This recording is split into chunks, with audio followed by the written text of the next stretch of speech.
가질 수 있다고 생각합니다. 그리고 국힘당은 계속해서 이야기합니다.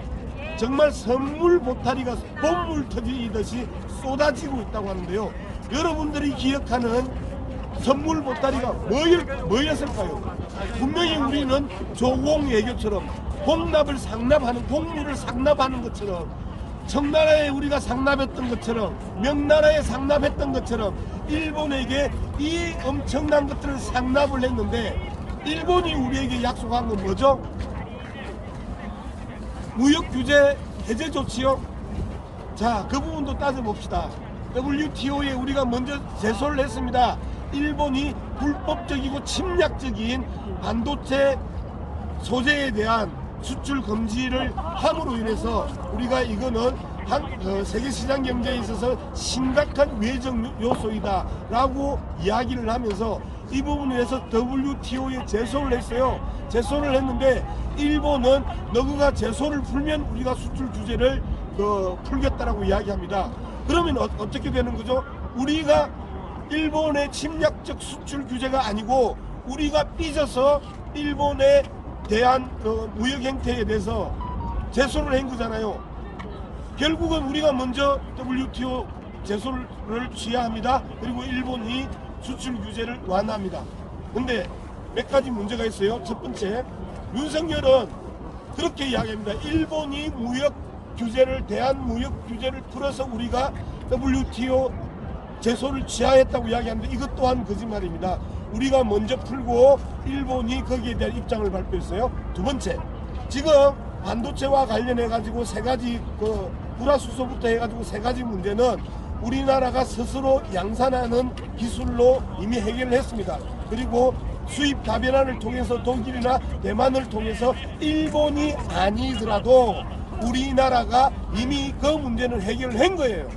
했으면 이 WTO에서 두 번 다시 일본이 이러한 수출 공격, 수출 보복, 수출 침략 이런 부분들을 못하게 단호하게 판단을 받았어야 되는 거예요. 그리고 전문가들은 우리가 WTO 제소에 대해서 대한민국이 이길 가능성이 80% 이상이라고 이야기를 했단 말이에요. 그럼에도 불구하고 이것들을 WTO 제소를 취하함으로써 또 한 번 우리는 굴욕적인 상황에 빠졌다.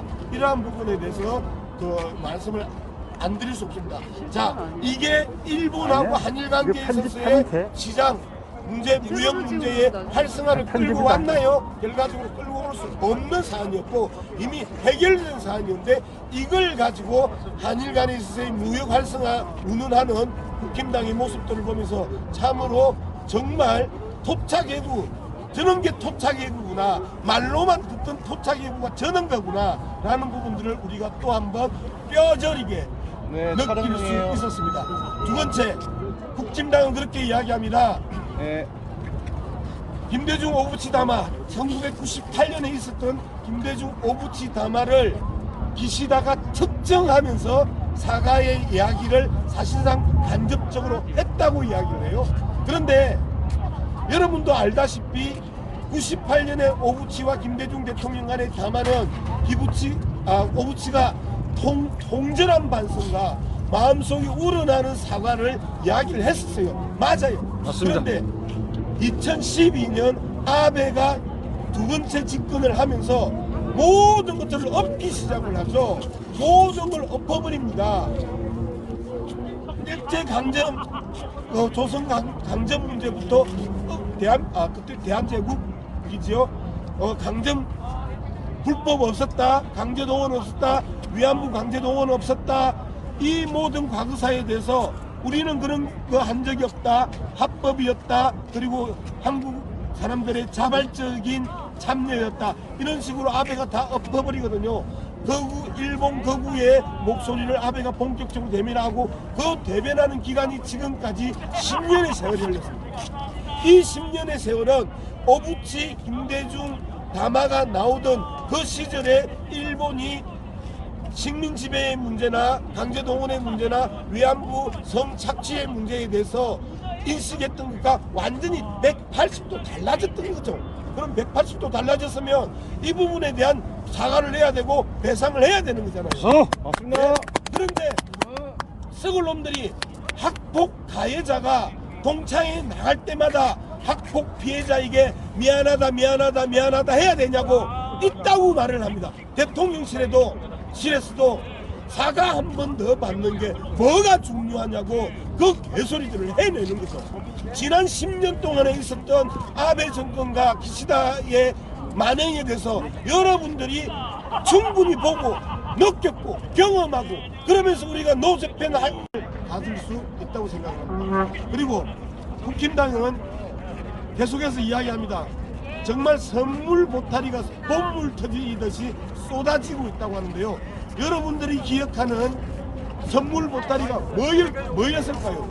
분명히 우리는 조공외교처럼 공물을 상납하는 것처럼 청나라에 우리가 상납했던 것처럼 명나라에 상납했던 것처럼 일본에게 이 엄청난 것들을 상납을 했는데 일본이 우리에게 약속한 건 뭐죠? 무역 규제 해제 조치요. 자, 그 부분도 따져봅시다. WTO에 우리가 먼저 제소를 했습니다.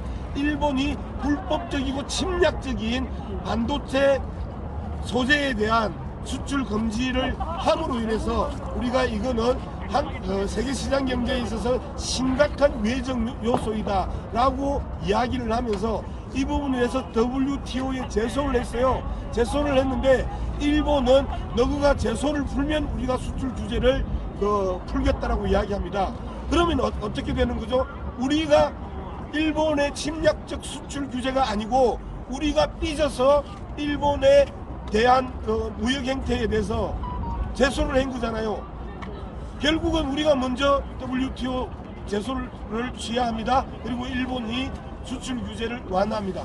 근데 몇 가지 문제가 있어요. 첫 번째, 윤석열은 그렇게 이야기합니다. 일본이 대한 무역 규제를 풀어서 우리가 WTO 제소를 취하했다고 이야기하는데 이것 또한 거짓말입니다.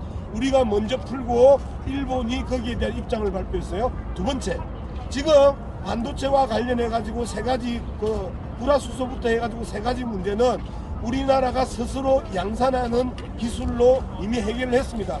그리고 수입 다변화를 통해서 독일이나 대만을 통해서 일본이 아니더라도 우리나라가 이미 그 문제는 해결을 한 거예요. 했으면 이 WTO에서 두 번 다시 일본이 이러한 수출 공격, 수출 보복, 수출 침략 이런 부분들을 못하게 단호하게 판단을 받았어야 되는 거예요. 그리고 전문가들은 우리가 WTO 제소에 대해서 대한민국이 이길 가능성이 80% 이상이라고 이야기를 했단 말이에요.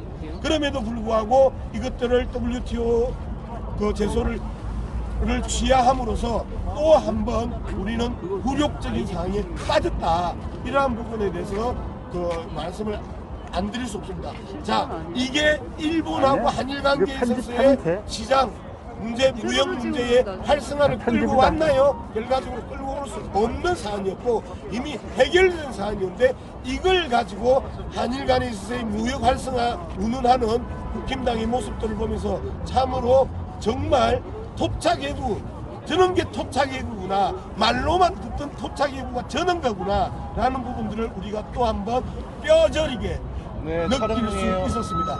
두 번째, 국힘당은 그렇게 이야기합니다. 김대중 오부치 담화, 1998년에 있었던 김대중 오부치 담화를 기시다가 측정하면서 사과의 이야기를 사실상 간접적으로 했다고 이야기를 해요. 그런데 여러분도 알다시피 98년에 오부치와 김대중 대통령 간의 담화는 오부치가 통절한 반성과 마음속에 우러나는 사과를 이야기를 했었어요. 맞아요. 맞습니다. 그런데 2012년 아베가 두 번째 집권을 하면서 모든 것들을 엎기 시작을 하죠. 모든 걸 엎어버립니다. 일제 강점, 조선 강점 문제부터 그때 대한제국이지요. 강점 불법 없었다, 강제동원 없었다, 위안부 강제동원 없었다. 이 모든 과거사에 대해서 우리는 그런 거 한 적이 없다, 합법이었다, 그리고 한국 사람들의 자발적인 참여였다, 이런 식으로 아베가 다 엎어버리거든요. 일본 거구의 목소리를 아베가 본격적으로 대변하고 그 대변하는 기간이 지금까지 10년의 세월이 흘렀습니다. 이 10년의 세월은 오부치, 김대중, 다마가 나오던 그 시절에 일본이 식민 지배의 문제나 강제 동원의 문제나 위안부 성착취의 문제에 대해서 인식했던 것과 완전히 180도 달라졌던 거죠. 그럼 180도 달라졌으면 이 부분에 대한 사과를 해야 되고 배상을 해야 되는 거잖아요. 맞습니다.